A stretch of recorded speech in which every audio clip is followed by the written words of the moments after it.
కి స్వాగతం. ఇక వార్తల్లో వివరాలు. ఆంధ్రప్రదేశ్ లో జగనే ఎందుకు కావాలి అనే కార్యక్రమం మంగళవారం వైఎస్ఆర్సీపీ పంచాయతీ అధ్యక్షుడు చిలమంద హరికృష్ణ ఆధ్వర్యంలో ఘనంగా నిర్వహించారు.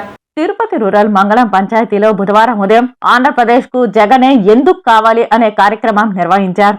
ఈ కార్యక్రమానికి ముఖ్య అతిథిగా విచ్చేసిన చంద్రగిరి ఎమ్మెల్యే అభ్యర్థి చెవిరెడ్డి మోహిత్ రెడ్డికి వైఎస్ఆర్సీపీ పంచాయతీ అధ్యక్షుడు చిలమంద హరికృష్ణ ఆధ్వర్యంలో యువత పెద్ద ఎత్తున ఆయనకు ఘన స్వాగతం పలికారు.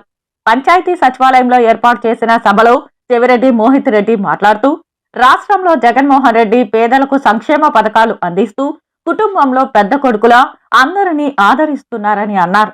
అలాగే చంద్రగిరి నియోజకవర్గ ప్రజలకు నిరంతరం సేవలు అందిస్తున్న స్థానిక ఎమ్మెల్యే ఆదేశాలతో పంచాయతీలో పలు అభివృద్ధి కార్యక్రమాలు జరిగాయని పేర్కొన్నారు. 2024 ఎన్నికలలో చంద్రగిరి ఎమ్మెల్యే అభ్యర్థిగా తనను గెలిపిస్తే ఎప్పుడు నియోజకవర్గ ప్రజలకు అందుబాటులో ఉంటానని, తండ్రికి తగ్గ తనయుడిగా పేరు నిలబెడతానని ప్రజలకు హామీ ఇచ్చాడు. అలాగే రాష్ట్రంలో పేదలకు, మహిళలకు, బడుగు బలహీన వర్గాలకు ఆశాజ్యోతిగా నిలుస్తున్న వైఎస్ జగన్మోహన్ రెడ్డిని మళ్లీ ముఖ్యమంత్రిని చేయడానికి ప్రతి ఒక్కరూ కృషి చేయాలని కోరారు.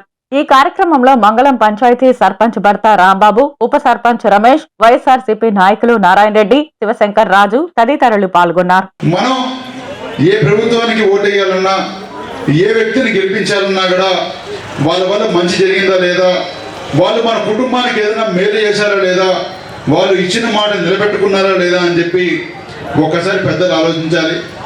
మన జగన్కి ఆయన మీద బలమైన నమ్మకం ఉంది. ఇచ్చిన హామీల్లో 99% అన్ని హామీలు కంప్లీట్ చేసి మీ ముందరకు పంపించడం జరిగింది. అంటే గతంలో ఏ ప్రభుత్వం చేయని విధంగా మన ప్రభుత్వం ఒక హామీ అనేది నోటి నుంచి బయటకు వస్తే, లేదా ఏదైనా ఒక మాట చెప్తే ఆ మాట నిలబెట్టుకోవడానికి ఎంత దూరమైనా పోతున్నారంటే అది ఒక్క జగనన్న వల్లే సాధ్యమని చెప్పి మీ అందరికీ తెలియజేస్తున్నాను. అదేవిధంగా ఒకసారి జగన్ ఇచ్చిన హామీలు పుట్టిన పిల్లవాడి నుంచి 60-70 ఏళ్ళు దాటిన పెద్దవాళ్ళందరికీ కూడా ఏదో ఒక విధంగా ఈరోజు మంచి చేసే కార్యక్రమం మన జగన్ చేస్తున్నాడు. కొన్ని ఉదాహరణలు ఈరోజు పెద్దలు మీ దృష్టికి రావాలనుకుంటున్నా. ఒకసారి పెద్దలు ఆలోచించాలి. మన గవర్నమెంట్లో విద్య, వైద్యం అంటే చదువు, ఆరోగ్యం రెండు కళ్ళు లాంటివి. మన ముఖ్యమంత్రి గారు ఆ రెండింటిని దేశంలోనే ఏ రాష్ట్రంలో లేని విధంగా మన రాష్ట్రంలో డెవలప్ చేయాలని చెప్పి 2019లో ఆలోచన జరిగింది. Puttur sub division rural circle police కార్యాలయంలో డివిజన్ పోలీస్ అధికారులతో జిల్లా ఎస్పీ మల్లికాగర్ ఆకస్మికంగా నేర సమీక్ష సమావేశాన్ని నిర్వహించారు. తిరుపతి జిల్లా ఎస్పీగా మల్లికాగర్ బాధ్యతలు చేపట్టిన రోజు నుండి తన మార్క్ పోలీసింగ్ విధానాన్ని అమలు చేస్తూ పోలీస్ అధికారులు, సిబ్బంది పనితీరును సమీక్షిస్తూ వారిని అప్రమత్తం చేస్తూ తిరుపతి జిల్లాలో ప్రశాంతంగా ఎన్నికల నిర్వహణ ప్రధాన లక్ష్యంగా జిల్లా ఎస్పీ ప్రత్యేక కార్యాచరణతో ముందుకెళ్తున్నారు. అందులో భాగంగా ఈరోజు పుత్తూరు సబ్ డివిజన్ పోలీస్ అధికారులతో పుత్తూరు రూరల్ సర్కిల్ ఆఫీస్ నందు రానున్న సార్వత్రిక ఎన్నికలు 2024 సమీపిస్తున్న నేపథ్యంలో ఆకస్మికంగా నేర సమీక్ష సమావేశాన్ని నిర్వహించి అమలు చేయాల్సిన ప్రణాళికను దిశానిర్దేశం చేశారు.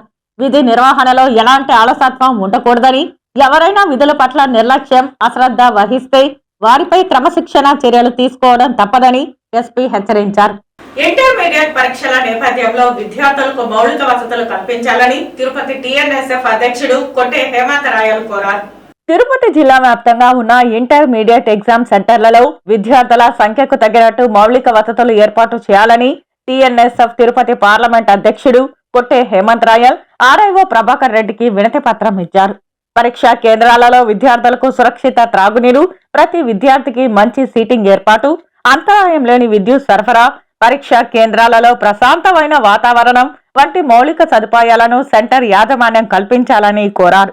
ఈ కార్యక్రమంలో తిరుపతి నగర టీఎన్ఎస్ఎఫ్ ప్రెసిడెంట్ వెంకటేష్ యాదవ్, నగర నాయకులు సాయి, పవన్, జానీ తదితరులు పాల్గొన్నారు. జరగబోయే ఇంటర్మీడియట్ పరీక్షలు ప్రశాంతమైన వాతావరణంలో జరగాలని చెప్పి ఇంటర్మీడియట్ ఆఫీసర్ ఆర్ఐఓ గారికి ఈరోజు టీఎన్ఎస్ఎఫ్ ఆధ్వర్యంలో వినతి పత్రం ఇవ్వడం జరిగింది.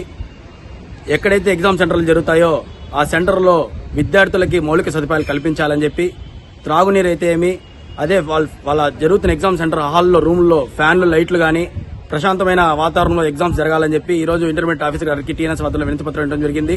అదే విధంగా తీసుకుంటే ప్రతి ఒక్క విద్యార్థి ఇంటర్మీడియట్ పరీక్షలో మంచి ఉత్తీర్ణత రావాలని చెప్పి వాళ్ళు రాస్తున్న ఎగ్జామ్ ప్రతి ఒక్కరు కాన్సన్ట్రేషన్ తో ఆ ఎగ్జామ్ సెంటర్ లో కూడా ప్రశాంతమైన వాతావరణం ఉండాలని చెప్పి ఈ సందర్భంగా ఆర్ఐఓ గారికి చెప్పడం జరిగింది. తిరుపతిలో ఉన్నటువంటి బలిజ సంక్షేమం కోసం ఎన్నో సంక్షేమ పథకాలతో ముందుకు తీసుకొస్తున్నారని, అటువంటి ప్రభుత్వాన్ని ఈసారి జరిగే ఎన్నికలలో మనమందరం ఏకతాటిపై నిలిచి తిరుపతి ఎమ్మెల్యే అభ్యర్థిగా అభినయ్ రెడ్డిని గెలిపించుకోవాలని ముద్ర నారాయణ, నీలం బాలాజీ నియోజకవర్గంలోని బలిజలకు పిలుపునిచ్చారు. తిరుపతి ప్రెస్ క్లబ్ లో ఏర్పాటు చేసిన మీడియా సమావేశంలో ఆయన మాట్లాడుతూ, తిరుపతిలో బలిజ భవనానికి ప్రభుత్వం 1 ఎకరా 50 సెంట్లు మంజూరు చేసినందుకు భూమన కరుణాకర్ రెడ్డికి కృతజ్ఞతలు తెలిపారు.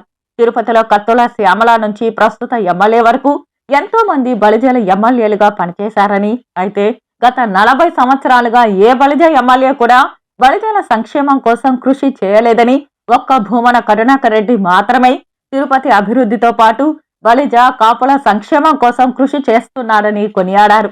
తిరుపతిలో బలిజ కాపు కులస్తులు మార్చి 1 శుక్రవారం తిరుపతిలోని పాత వెంకటేశ్వర థియేటర్లో బలిజ కాపు కులస్తుల ఆత్మీయ సమావేశం జరగనున్నట్లు తెలిపారు. ఈ ఆత్మీయ సమావేశానికి బలిజ కాపు సంక్షేమం కోరే ప్రతి ఒక్కరూ ఆహ్వానం ఉందన్నారు. ఈ విలేకరుల సమావేశంలో బలిజ నాయకులు పొన్నాల చంద్ర, వెంకటేష్, సత్యశేఖర్, బెల్లం రమేష్ తదితరులు పాల్గొన్నారు. తిరుపతిలో బల్లిలో చామలమ్మ నుంచి 83లో 84, 85 నుంచి ఉన్నారు. ఎక్కువ బల్లిలో ఏ ఊరు చేయని పని మన బొమ్మన కరుణాకర్ రెడ్డి తిరుపతిని మార్చారు. మార్చి ఇది కులాలకు కాదు, కులం కూడు పెట్టదు, మనిషికి మానవత్వం ఉండాలి, మనిషి చేయాలనే దాన్ని గుర్తుపెట్టుకొని మేము 3 ఏళ్ళు అయిన కార్పొరేషన్, నేను 2002 కౌన్సిలరు, మేము చేయలేని పనులు అభినయ్ రెడ్డి గారు వచ్చి 3 ఏళ్లగా ప్లాన్లంతా మార్చి ఎవరిది మాస్టర్ ప్లాన్లన్నీ పాతవి పెట్టున్నా అది ఎవరు ధైర్యం చేయలేకుండా చేసి మమ్మల్ని అందరినీ తిరుపతి ప్రజలకు అందరికీ ఇచ్చేశాడు. ప్రతి ఈదికి పనులు చేశాడు. ఆ మారి లీడర్సు ఇంకొకరు లేరు. మనం అందరం ఐకమత్యంగా ఉండాలి. గతంలో కూడా ఐకమత్యంగా ఉన్నాం. ఐకమత్యంగా ఉన్న దానివల్లే దశాబ్దాల నుంచి మనం ఏదైతే ఆశించాం, తిరుపతిలో ఒక బలిజ భవనం నిర్మాణం చేసుకోవాలని చెప్పేసి అనేటువంటి కోరిక చాలా కాలంగా ఉన్నింది. ఆ ఐకమత్యంగా ఉన్న దానివల్ల మరి ఆ బలిజ భవన్కి సుమారుగా 1 ఎకరా 51 సెంట్ల స్థలం సాధించుకోగలిగినాం. అదేవిధంగా ఈరోజు ఆ స్థలాన్ని సాధించుకోవడమే కాకుండా దానికి ఒక ప్రహరీ కూడా మేము ఇక్కడ ఉన్నటువంటి అందరం కూడా ఐకమత్యంగా ఉండి తలా చందాలు కూడా వేసుకుని దానికి ప్రహరీ కూడా కట్టుకున్నాం. రాష్ట్రంలో నిరుద్యోగ సమస్య పరిష్కారం కావాలంటే ఉన్నత విద్యావంతులు కదలి రావాలని నేషనల్ స్కాలర్స్ పార్టీ నాయకులు పిలుపునిచ్చారు. తిరుపతి ప్రెస్ క్లబ్ లో ఏర్పాటు చేసిన మీడియా సమావేశంలో వారు మాట్లాడారు. రాష్ట్రంలో నిరుద్యోగులకు ఉపాధి ఉద్యోగాలు కల్పించే విధంగా నేషనల్ స్కాలర్షిప్ పార్టీ కృషి చేస్తుందని తెలిపారు. రానున్న ఎన్నికలలో ఎంపీ స్థానాలకు అందరూ డాక్టరేట్లు మాత్రమే పోటీ చేస్తారని తెలిపారు. రాష్ట్రంలో నారా చంద్రబాబు నాయుడు, జగన్మోహన్ రెడ్డిలు ఇద్దరు దొందే అని ఎద్దేవా చేశారు. ఒకరేమో కేంద్ర ప్రభుత్వానికి రాష్ట్రాన్ని తాకట్టు పెడితే మరొకరు రాష్ట్రానికి ప్రత్యేక హోదాను తీసుకురావడంలో విఫలమయ్యారని ఆయన ఘాటుగా విమర్శించారు. దేశంలోనే ఆంధ్ర రాష్ట్రం నిరుద్యోగులలో ప్రథమ స్థానంలో ఉందని ఆయన పేర్కొన్నారు. రాష్ట్రంలో ఉన్న 1876 ఇంజనీరింగ్ కాలేజీల్లో మొత్తం 37 యూనివర్సిటీల్లో కలుపుకొని సంవత్సరానికి 4.5 లక్షల మంది చదువులను ముగించుకొని నిరుద్యోగులు పుట్టుకొని బయటకు వస్తున్నారని అన్నారు.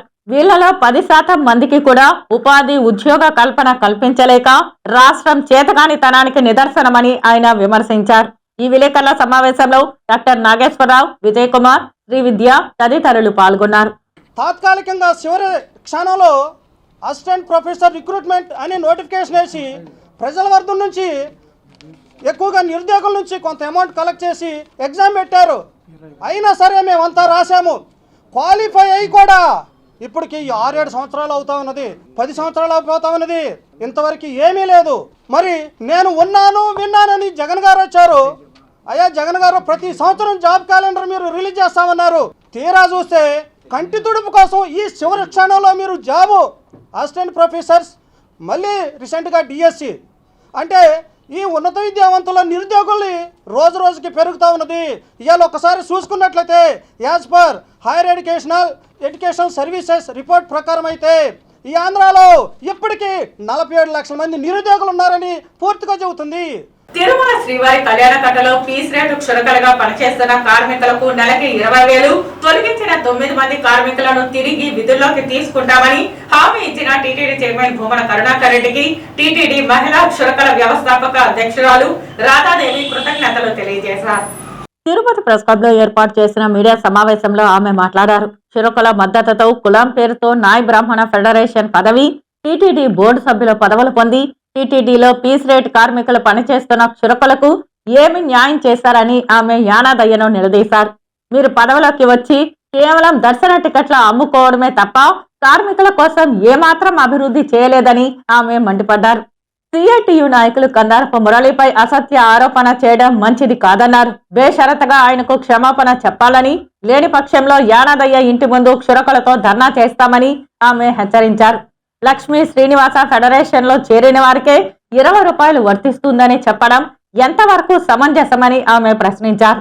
నాయ్ బ్రాహ్మణ ఫెడరేషన్ గా ఉన్నప్పుడు పీస్ రేటు క్షురకులను పర్మనెంట్ చేస్తామని, ఒక్కొక్కరి వద్ద 10,000 నుంచి 20,000 రూపాయలు వసూలు చేసిన సంగతి అందరికీ తెలుసునని ఆమె అన్నారు.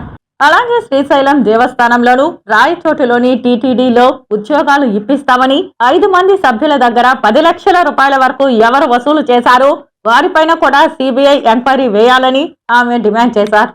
ఎంతో మందికి స్ఫూర్తిగా నిలిచి ఎన్నో పోరాటాలకి ముందుండి ఎన్నోసార్లు ఏ అవసరం వచ్చినా నేను ఉన్నాను అని చెప్పి ఎంతోమందిని ధైర్యం చెప్పి నిలబడినటువంటి శ్రీ కందారపు మురళి గారిని యానాదయ్య విమర్శించడం పద్ధతి కాదని చెప్పి నేను ఈరోజు ఖండిస్తున్నాను.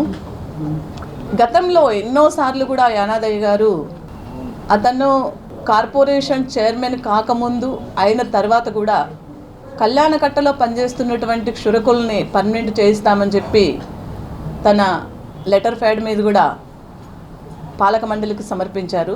తిరుపతికి చెందిన అభినయ ఆర్ట్స్ హర్మ అవార్డ్స్ వారి ఆధ్వర్యంలో జూలై 20వ తేదీ నుంచి 28వ తేదీ వరకు 9 రోజుల పాటు నగరంలోని మహతి కళాక్షేత్రంలో 24వ జాతీయ స్థాయి భక్తి భావభరితమైన పౌరాణిక పద్య నాటకములు ప్రారంభం కానున్నట్లు అభినయ ఆర్ట్స్ వ్యవస్థాపక కార్యదర్శి బిఎన్ రెడ్డి తెలిపారు. తిరుపతి ప్రెస్ క్లబ్ లో బుధవారం ఏర్పాటు చేసిన మీడియా సమావేశంలో ఆయన మాట్లాడారు. సందేశాత్మక సాంప్రదాయ సాంఘిక నాటికలు, కూచిపూడి, భరతనాట్యం, జానపద బృందాల నృత్యాలతో పాటు 12 సంవత్సరాలు పైబడిన వారికి సోలో డాన్సులు 9 రోజుల పాటు జరుగుతాయని అన్నారు. గత 23 సంవత్సరాలుగా తిరుపతిలో కల్వకుశవాళ్లు ప్రజారాజ్యకంగా నిర్వహిస్తున్నారని తెలియజేశారు. ప్రజలు, కళాకారులు మా కళాంశను ఇన్ని సంవత్సరాలుగా ఆదరిస్తున్నందుకు ధన్యవాదాలు తెలిపారు. 24వ కార్యక్రమాన్ని విజయవంతం చేయాలని ఆయన కోరారు. ఈ కళా పోటీలలో పాల్గొనదలిచిన వారు ఏప్రిల్ నెల 19వ తేదీలోపు దరఖాస్తులు పంపాలని ఆయన కోరారు. పౌరాణిక పద్య నాటకములు మరియు సాంఘిక నాటికలు ప్రాథమిక పరిశీలన మే నెల 20వ తేదీ నుండి ప్రారంభమవుతాయని తెలిపారు. దరఖాస్తులు చేసుకోవాల్సిన వారు 9581154667 నంబర్ని సంప్రదించాలని కోరారు.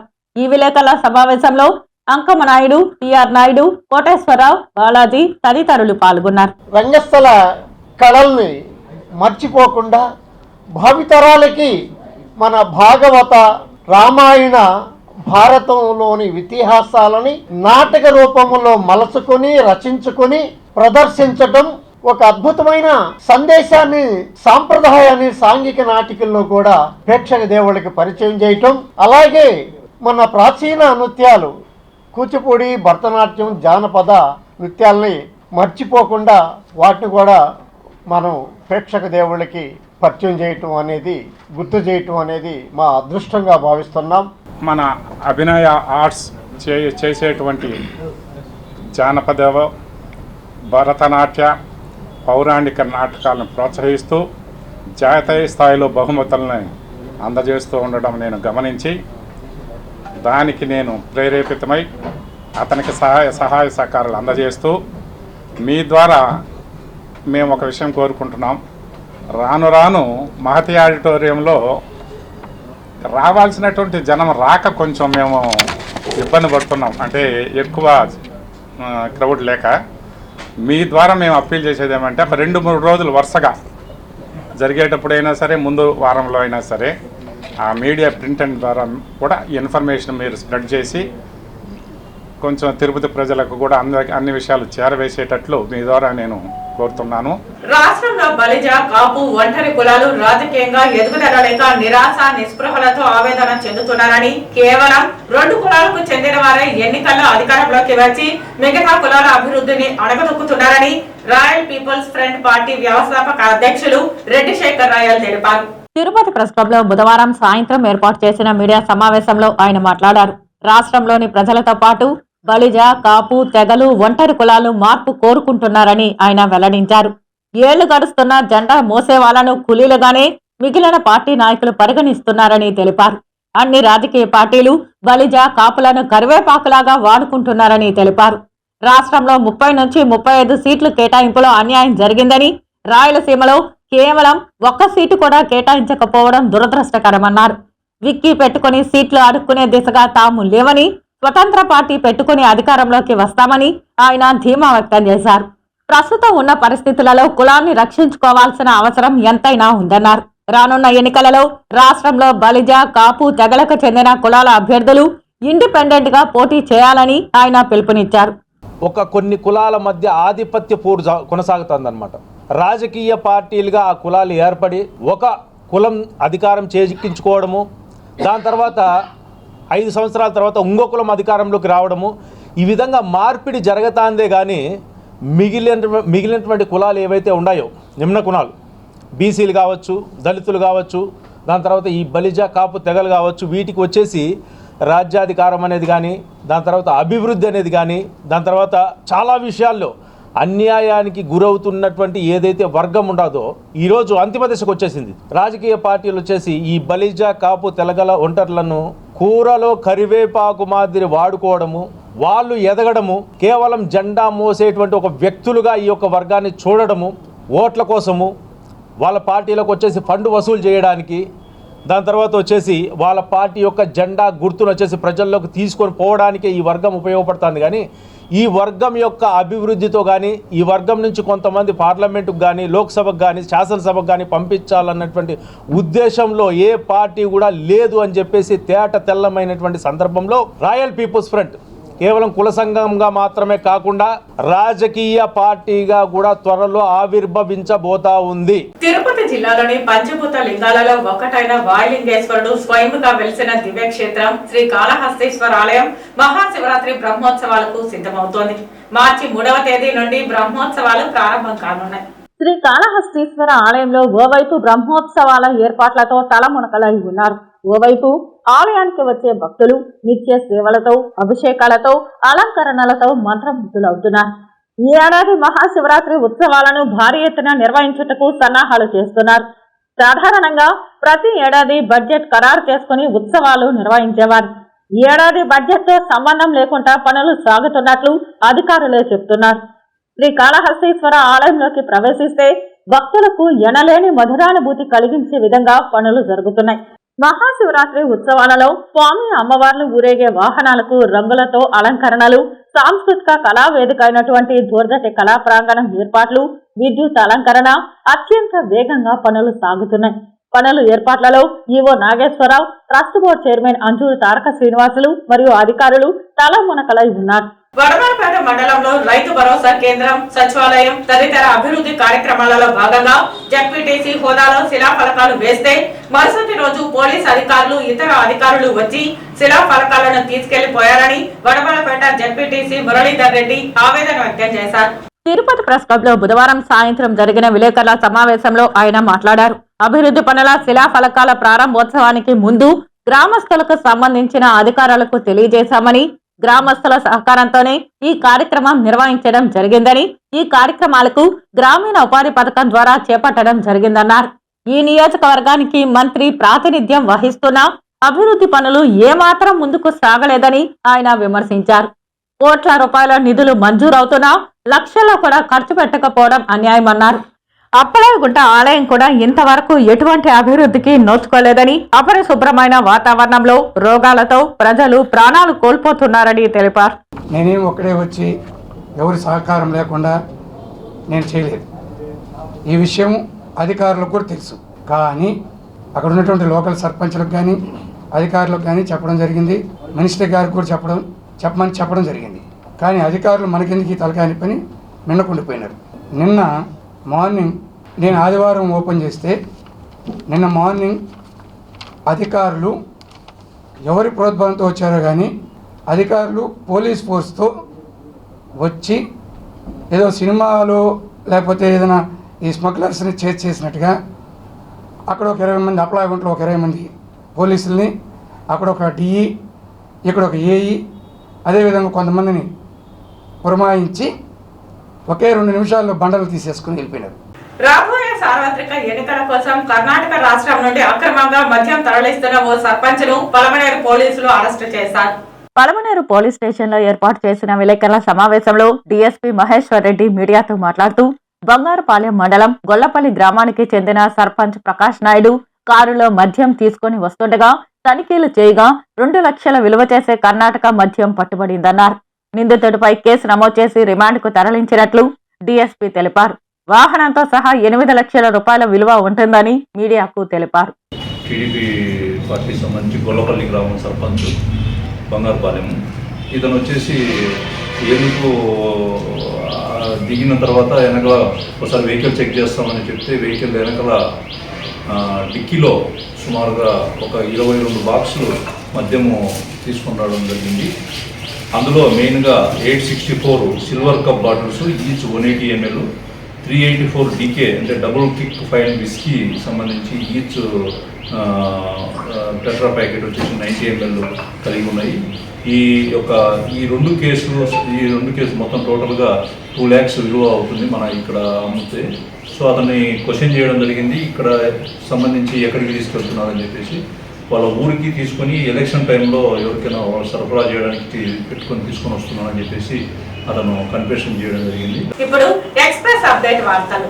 తిరుపతి జిల్లాలో 2 నియోజకవర్గాల్లో టీడీపీ నాయకుల గందరగోళం నెలకొంది. శ్రీకాళహస్తి నియోజకవర్గం నుంచి ఎస్సీ వినాయుడు అతని అనుచరులు, సత్యవేడు నియోజకవర్గం నుంచి హెలెన్ అతని అనుచరులు చంద్రబాబు నాయుడు ఇంటికి క్యూ కడుతున్నారు. శ్రీకాళహస్తి టికెట్ను ఎస్సీ వినాయుడికి ఇవ్వాలని పెద్ద ఎత్తున చంద్రబాబు ఇంటి దగ్గర అతని అనుచరులు, మరోవైపు సత్యవేడికి హెలెన్ కే కేటాయించాలని తమ అనుచరులు చంద్రబాబు ఇంటికి వెళ్లారు. మొదటి జాబితాలో శ్రీకాళహస్తి సత్యవేడు ఎమ్మెల్యే అభ్యర్థులు ప్రకటించకపోవడంతో హెలెన్, ఎస్సీ వినాయుడు అనుచరులు ప్రయత్నాలు చేస్తున్నారు. మరి చంద్రబాబు ఎవరికి పట్టం కడతారనేది ఆసక్తి నెలకొంది. తుమ్మలగుంట స్పోర్ట్స్ కాంప్లెక్స్ వద్ద తిరుపతి జిల్లా బాక్సింగ్ అసోసియేషన్ ఆధ్వర్యంలో sub juniors boxing team selections ను నిర్వహించారు. ఈ కార్యక్రమానికి ముఖ్య అతిథులుగా తిరుపతి జిల్లా డిఎస్టీఓ సయ్యద్, తిరుపతి ఒలింపిక్ అసోసియేషన్ అధ్యక్షులు ప్రవీణ్ మరియు ప్రత్యేక ఆహ్వానితులుగా కార్యదర్శి శ్రీధర్, హేమ్ కుమార్ తదితరులు పాల్గొన్నారు. ఈ సందర్భంగా సయ్యద్ మాట్లాడుతూ బాక్సింగ్ క్రీడల్లో ప్రపంచ ఛాంపియన్ మైక్ టైసన్ ను ఆదర్శంగా తీసుకుని పట్టుదల, క్రమశిక్షణతో ఈ క్రీడల్లో రాణించాలని ఆకాంక్షించారు. ప్రవీణ్ మాట్లాడుతూ వచ్చే నెల 1వ తేదీ నుంచి 3వ తేదీ వరకు విశాఖపట్నంలో జరిగే స్టేట్ ఛాంపియన్షిప్ లో పాల్గొనేందుకు తిరుపతి జిల్లా బాక్సింగ్ క్రీడాకారుల ఎంపిక జరిగిందని, తప్పకుండా రాష్ట్ర బాక్సింగ్ ఛాంపియన్షిప్ లో రాణిస్తారని ఆశాభావం వ్యక్తం చేశారు. క్రీడాకారులు సెల్ ఫోన్ కి దూరమైతే క్రీడల్లోనూ మరియు చదువుల్లోనూ రాణిస్తారని సూచన ఇచ్చారు. ఈ వార్తలు ఇంతటితో సమాప్తం. నమస్కారం.